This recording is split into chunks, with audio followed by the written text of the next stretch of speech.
Hello बच्चों, welcome to this video. आज के वीडियो में हम लोग केमिस्ट्री का केमिकल काइनेटिक्स चैप्टर्स का प्रीवियस ईयर क्वेश्चन सॉल्व करेंगे। ओके। यहाँ पे आज का जो है हम केवल एमसीक्यूज एंड जो वेरी शॉर्ट आंसर क्वेश्चंस है। ओके। जो भी एचएससी में आज तक पेपर में आए हैं फ्रॉम 2008 से 2020 तक, लाइक इंक्लूडिंग मार्च और अक्टूबर के जो भी 2 शिफ्ट में पेपर होता है आपका साल में एचएससी का। ओके, वो सारे क्वेश्चंस मैंने इंक्लूड किए हैं। आज के पार्ट में हम लोग केवल एमसीक्यूज एंड जो भी very short answer question from last 2 years आया हुआ है वो देखेंगे। ठीक है। और नेक्स्ट जो पार्ट रहेगा हमारा इस चैप्टर का न्यूमेरिकल सॉल्विंग रहेगा। आपको पता रहेगा ये केमिकल काइनेटिक्स जो चैप्टर है केमिस्ट्री का, फिजिकल केमिस्ट्री का चैप्टर है। ठीक है। स्टार्ट करते हैं अपने क्वेश्चन। ओवरऑल टोटल 20 क्वेश्चन है, हम कवर करते हैं फटाफट। पहला क्वेश्चन लिखा है the order of reaction between equimolar mixture of hydrogen and chlorine presence of sunlight. ये जो रिएक्शन है मैंने यहाँ पे ऑलरेडी लिख दी है, H2 + Cl2। एच न्यू का मतलब होता है in presence of sunlight gives 2HCl। ये जो पुराना बुक था, ओके, तो उसमें ये examples of zero order reaction दिया था। तो ये जो रिएक्शन है जीरो ऑर्डर का रिएक्शन, इसमें rate of reaction does not depend on the concentration of hydrogen and Cl2, इसलिए रेज टू पावर 0 लिखा है। Okay. It is a zero order reaction. ये एग्जाम्पल आपको अभी के बुक में नहीं दिया गया है, पुरानी बुक में था, इसलिए मैंने इसका डायरेक्ट आंसर आपको जीरो ऑर्डर बता दिया। आप भी ध्यान रखो ये रिएक्शन क्या है, जीरो ऑर्डर रिएक्शन है। ओके। इसमें कोई लॉजिक नहीं, आपको ये रट्टा ही मानना है कि ये, क्योंकि लास्ट के ईयर के सिलेबस में ये बुक में जीरो ऑर्डर के रिएक्शन में एग्जाम्पल दिया हुआ था। नेक्स्ट है question, in a bimolecular reaction if one of the reactant is in large excess then the order of reaction is said to be। Biomolecular reaction मतलब आपके दो मोलिक्यूल से रिएक्शन में, उसमें से एक रिएक्टेंट क्या हो गया, लार्ज एक्सेस में हो गया। मतलब रेट ऑफ, जैसे कि आपका A+B है, इट गिव्स C+D है। आपका देखो जो रेट है वो mostly depend maximum to maximum किस पे डिपेंड करेगा, A और B पे। मान लो कि इनका कोएफिशिएंट और XY है, इसमें से क्या मैंने ले लिया, B को लार्ज एक्सेस में ले लिया, तो वाई मतलब ये जो रिएक्शन है बी पे डिपेंड होगी नहीं। आपने पढ़ा रहेगा सूडो फर्स्ट ऑर्डर। ओके। तो इसमें से क्या हो गया कि आपका एक रिएक्टेंट मैंने बी को लार्ज एक्सिस में ले लिया, तो बी पे कंसिडर करूंगा ही नहीं रेट के लिए, तो मेरा टोटली रेट किस पे डिपेंड हो जाएगा, ए पे। It is a first order but large axis में लिया, hence it is a pseudo first order. आपने ये भी इससे भी रिलेटेड जो टॉपिक पढ़ा रहेगा सूडो फर्स्ट ऑर्डर, इस पे एग्जाम में भी 2 या 3 मार्क्स से क्वेश्चन पूछते हैं। ठीक है, इसलिए आंसर इसका क्या होगा, बी। नेक्स्ट है for the reaction the half life period is dependent on. For the first order reaction आपको पता होगा, फॉर फर्स्ट ऑर्डर के लिए टी हाफ का फॉर्मूला क्या होता है, 0.693/K। It is directly depending upon rate constant. और जीरो ऑर्डर के लिए फॉर्मूला क्या होता है आपका, A0/2K। वहाँ पे वो वहाँ पे क्या है, ये इनिशियल कॉन्सेंट्रेशन और रेट कांस्टेंट दोनों पे डिपेंड करता है। ए फॉर जीरो ऑर्डर लिखा मैंने, और ये क्या लिखा है मैंने, फर्स्ट ऑर्डर। आपको फर्स्ट ऑर्डर के लिए पूछे इससे rate constant, D out option. Next question, for the reaction 2A gives 3C the reaction rate is equal to 2A gives 3C। इसका आप रेट कैसे लिखोगे, इन टर्म्स ऑफ रिएक्टेंट हम लोग -1/2 DA/dt लिखेंगे। और प्रोडक्ट क्या है आपका, प्रोडक्ट हमेशा प्लस साइन में रहते थे, +1/3 C/dt लिखेंगे। ठीक है। यहाँ पे ऑप्शन में जो भी दिया आपका DA/dt दिख रहा है, राइट। तो इसमें से आप कौन सा आंसर सिलेक्ट करोगे, -1/2 वाला। -1/2 आपको कहाँ दिख रहा है, आंसर बी में, तो आंसर क्या है इसका, बी है। ठीक है। नेक्स्ट क्वेश्चन, आपको कोई भी मतलब क्वेश्चन का आंसर लिखना है, क्वेश्चन लिखना है, तो आप वीडियो को पॉज करके लिख सकते हैं। ठीक है। For the reaction A gives product if A represent concentration of reactant then the rate of reaction. तो आपका ए गिव्स प्रोडक्ट है, राइट।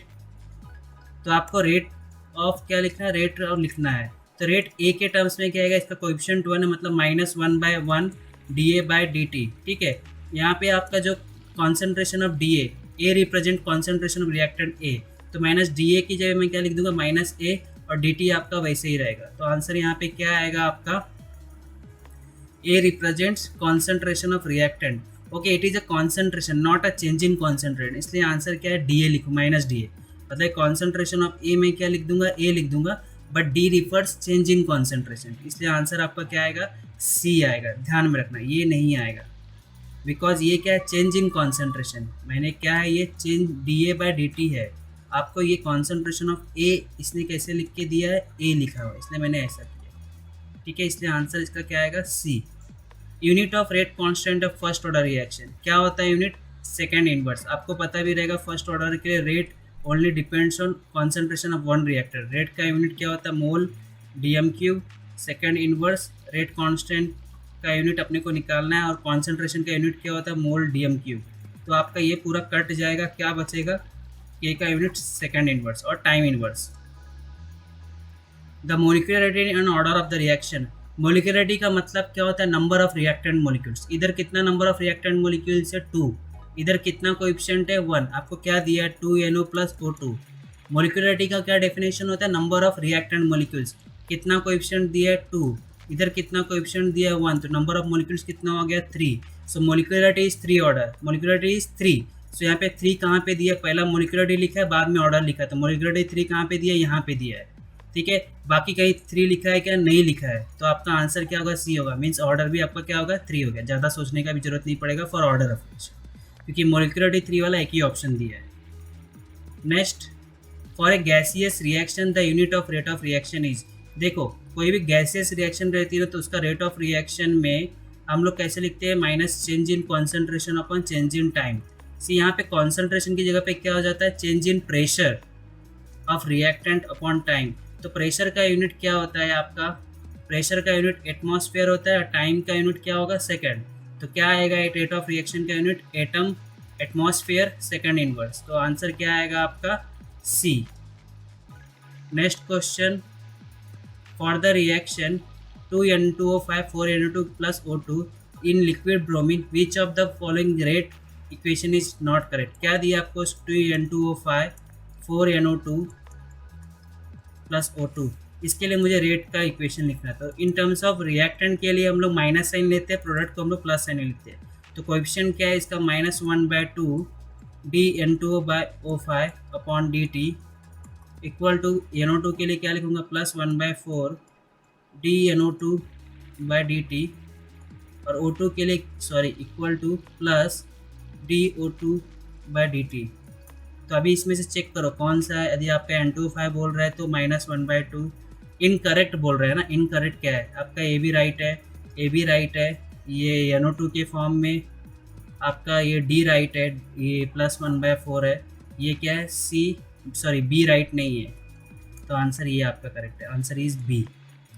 ठीक है, प्रोडक्ट इज ऑलवेज प्लस। आपको इन जनरल आपको मैं बता देता हूँ, A+B ऐसा C+D दिया रहेगा। इनका कोएफिशिएंट स्मॉल डी, इसका कोएफिशिएंट स्मॉल सी, इसका कोएफिशिएंट स्मॉल बी है, इसका कोएफिशिएंट स्मॉल है। तो रेट कैसे आता है? ये जनरल फार्मूला आपको इस चैप्टर के आई थिंक सेकंड पेज पे लिख के दिया हुआ है। तो आप ऐसा कोएफिशिएंट, यदि रिएक्टेंट रहेगा तो उसका कोएफिशिएंट के साथ नेगेटिव लिखते हैं। ठीक है, और यदि ये प्रोडक्ट रहेगा तो कोएफिशिएंट के साथ पॉजिटिव में लिखते हैं, बट 1/, में लिखते हैं, ध्यान में रखना। ये in general formula 1/d dd/dt। ठीक है, next question, the rate of reaction for certain equation is express है ऐसा। ठीक है, तो ये रेट दिखा हुआ है dA/d। अभी ये आंसर क्या है आपका? प्लस में, और कोएफिशिएंट 1/3 है, मतलब ये आपका प्लस में, मतलब प्रोडक्ट में रहेगा। ये प्रोडक्ट हो गया। ठीक है, ये प्रोडक्ट में रहेगा। नेक्स्ट क्या है आपका? -1/2 dV/dt लिखा है। माइनस साइन है, मतलब ये क्या? रिएक्टेंट है। ओके, तो रिएक्टेंट 2 लिख दिया और बी लिखा है, तो ये आपका क्या हो जाएगा? रिएक्टेंट में आ जाएगा। नेक्स्ट क्या है आपका? -dC/dt। ये भी आपका क्या है? माइनस साइन, इसलिए ये भी रिएक्टेंट है। कोएफिशिएंट 1 है, इसलिए सी लिखा है, ये भी रिएक्टेंट है। मतलब आपके रिएक्टेंट क्या होता है? रिएक्शन कैसा होता है? Reactant gives product. ठीक है, तो आपके रिएक्टेंट कौन कौन से है? ये 2B और C। तो 2B + C गिव्स क्या आएगा? प्रोडक्ट 3 है। तो कहाँ पे इक्वेशन कहाँ पे मिल रहा है? 2B + C गिव्स 3 है। Answer is C। ठीक है, जैसे ऊपर वाले इक्वेशन में हम लोग ने रिएक्शन दिया था और हम लोग ने ये निकाला था। ठीक है, ऐसे यहाँ पे उल्टा पूछा, आपको ये डेटा दिया है और आपको रिएक्शन निकालनी है। ठीक है, next question, the Arrhenius equation. ये आपके ये 2021 बैच के लिए सिलेबस में ये पार्ट नहीं है, बट फिर भी मैं बताना चाहूँगा। अरेनियस इक्वेशन का फॉर्मूला होता है K = जैसे कि यहाँ पे मैंने लिख दिया, K = E⁻E⁻ तो K के टर्म्स में यहाँ पे कोई भी इक्वेशन ऐसा करेक्ट नहीं दिया है, तो इसलिए रॉन्ग है। तो यहाँ पे क्या कर सकता हूँ मैं, ये जो e⁻, है, ये पूरे को मैं राइट साइड में भेज दे रहा हूँ। तो ये क्या हो जाएगा? K/E⁻EA/RT = A तो ये चेंज क्या हो जाएगा, A equal to K E raise to E A by R T. तो इसका आंसर क्या हो जाएगा, A equal to E raise to E A by R T, answer is D. ठीक है, next question, the integrated equation for first order reaction is, क्या derivation रहता है आपको पता रहेगा, 2.30 T log of 10 A0 by AT। ये आपका क्या अलजेब्राइक फॉर्म में रहता है, आपका नेचुरल लॉग के फॉर्म में रहे कैसा लिखोगे आप, 2.303 और लॉग ऑफ 10 को मैं क्या लिख सकता हूँ, ये 1/t लिखा मैंने, ये ln लिख दिया, मीन्स नेचुरल लॉग लिख दिया, तो A0 बाय AT। ठीक है, तो यहाँ पे ये ln लिख दिया, तो ln के टर्म्स में देखो यहाँ पे आपका, यदि मैं log 10 लेता हूँ तो log 10 में भी ये आंसर रॉन्ग लिखा हुआ है, ये आंसर में यहाँ पे AT ऊपर लिख दिया, तो ये भी रॉन्ग है, ये भी रॉन्ग है। ln के टर्म्स में देखते A0 बाय AT कहीं पे लिखा है, दोनों में AT बाय A0 लिखा है। तो यदि मैं ये AT को ऊपर लेता हूँ और A0 को नीचे लेता हूँ तो माइनस साइन आएगा, तो इसको -1/t ln AT bye A0। तो आपका कौन सा आंसर करेक्ट इसमें दिख रहा है, -AT बाय A0, आपका आंसर बी आएगा, राइट। ठीक है, क्या करना है आपको, जैसे इंटरचेंज करना, जब भी आप इंटरचेंज करोगे आप माइनस साइन यहाँ पे बाहर निकालोगे। ठीक है, ये आपका बाय नेचुरल लॉग का जो भी लॉज है। नेक्स्ट क्वेश्चन दिया, the rate constant for a first order reaction is 100 second inverse. Okay, rate constant का क्या वैल्यू दिया है, 100 second inverse, means it is a first order reaction. Time required for completion of 50%, means आपको half life पूछा है। Half life का formula क्या होता है फॉर फर्स्ट ऑर्डर, 0.693 अपॉन के। तो 0.693 रेट कांस्टेंट का वैल्यू क्या दिया है, 100 दिया है। ठीक है, 0.693 इंटू 100 ऊपर आएगा तो 10⁻²। ठीक है, तो आप इसको क्या कर सकते हैं, पॉइंट खींच लीजिए, 6.93 इंटू 10⁻³ सेकंड लिख दिया मैंने। तो ये आपका 10⁻³ सेकंड क्या हो गया, 10⁻³ सेकंड मतलब मिली सेकेंड, तो ये क्या हो गया 6.93 मिली सेकेंड। आंसर क्या आएगा आपका, सी। ठीक है, next question, A to B is a first order reaction with rate आपको दिया हुआ है, ए कॉन्सेंट्रेशन ऑफ ए दिया, the rate constant. So rate equal to क्या होता है, rate constant to concentration of A. आपको क्या निकालने को बोला, रेट कांस्टेंट, तो के क्या हो जाएगा, rate upon concentration of A. What is rate of reaction, 6.6 into 10⁻⁵, concentration of A is 0.6। ठीक है, तो मैं इसको क्या लिख सकता हूँ, 10 से मल्टीप्लाई करता हूँ, 66/6 लिखता हूँ, इंटू 10⁻⁵। 60/6 कितना लिखूंगा मैं, 11, 10⁻⁵। ठीक है, तो यहाँ पे आपका आंसर क्या हो जाएगा, ये 11 इंटू 10⁻⁵ और 1.1 इंटू 10⁻⁴ सेकेंड इनवर्स, आंसर आपका बी। ठीक है, next question, which of the following reaction is an example of zero order reaction.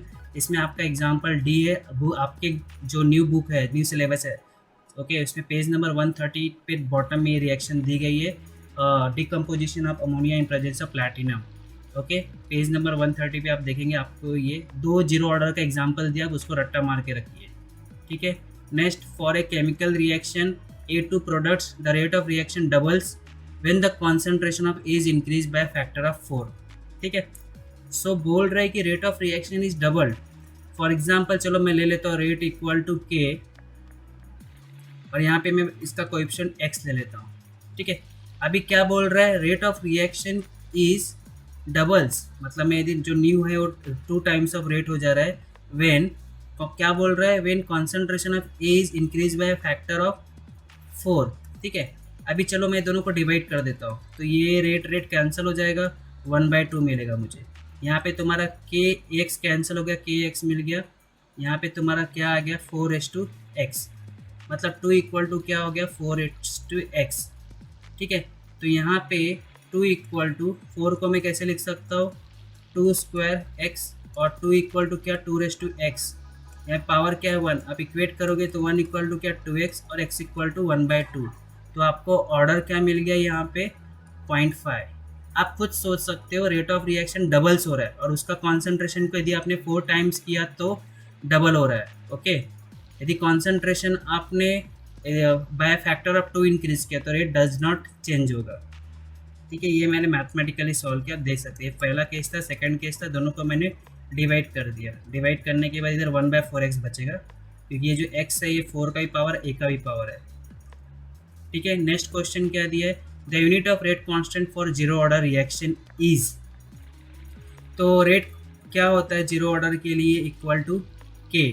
ठीक है, तो रेट का यूनिट क्या होता है, कॉन्सेंट्रेशन अपॉन टाइम होता है। कॉन्सेंट्रेशन का यूनिट क्या होता है, मोल डीएम क्यूब, और टाइम इनवर्स, बरोबर। तो रेट कांस्टेंट का यूनिट भी क्या होगा, equal to rate of reaction का यूनिट, तो मोल पर DM cube time inverse. Answer क्या आएगा आपका, बी आएगा। The half life period of a zero order reaction, ये मैंने आई थिंक आपको ऑलरेडी फॉर्मूला बता दिया था, A0/2K होता है। Half life of zero order reaction depends on initial concentration of reactant, तो आंसर क्या आएगा आपका, C. Next, the kinetic order of the following reaction is. ये भी बुक में आपको पेज नंबर 130 पे दिया है, सेकंड एग्जांपल है जीरो ऑर्डर का रिएक्शन का। ये भी आप इसको रट्टा मार लीजिए, आपको दोनों क्वेश्चन एग्जाम में आ गए हैं जो कि आपकी बुक में दिया है पेज नंबर 130 पे। ओके, जीरो ऑर्डर का एग्जाम्पल है डिकम्पोजिशन ऑफ N2O। नेक्स्ट आपका एक वेरी शॉर्ट आंसर क्वेश्चन आया हुआ है जो लास्ट ईयर आया है। Write the mathematical relation between half life of zero order reaction and its rate constant. तो half life of zero order का फॉर्मूला क्या होता है, A0/2K। Half life of zero order है और यहाँ पे आपका रेट कांस्टेंट के बीच रिलेशन है, तो ये फॉर्मूला आपको लिखना था फॉर 1 मार्क। ठीक है, अभी नेक्स्ट ईयर 2021 का एग्जाम आप दोगे, इसके क्वेश्चंस आप लोग बताओगे। ओके, सो अभी तक हम लोग ने ओवरऑल 20 क्वेश्चन कवर किए हैं। आपको कोई भी क्वेश्चन में डाउट रहेगा या मैंने कोई क्वेश्चन रॉन्ग सॉल्व किया रहेगा तो आप मुझे कमेंट कर सकते हो। कमेंट आपका बैड रहेगा, गुड रहेगा, मैं उस पर अपना इम्प्रूवमेंट करूँगा। ठीक है, बट आपको कुछ भी लगा, कुछ वही चीज़ नहीं समझी, मैंने कुछ रॉन्ग बोली है, या आपको लगता है कि सर आप और बेटर वे से समझा सकते थे, तो आप मुझे प्लीज़ वीडियो में कमेंट करना। हमारा इसका नेक्स्ट पार्ट है प्रॉब्लम सॉल्विंग का, उसका भी वीडियो हम लोग जल्दी अपलोड कर देंगे। हम लोग कंटेंट तैयार कर रहे हैं। ठीक है, सो आपको मैंने फिजिक्स के भी 2 वीडियो ऑलरेडी अपलोड कर दिए हैं, रोटेशनल डायनामिक्स और ऑसिलेशन के, सेम MCQ और HSC के, आप उनको भी देख सकते हो, लिंक डिस्क्रिप्शन में दिया है। So thank you for this video.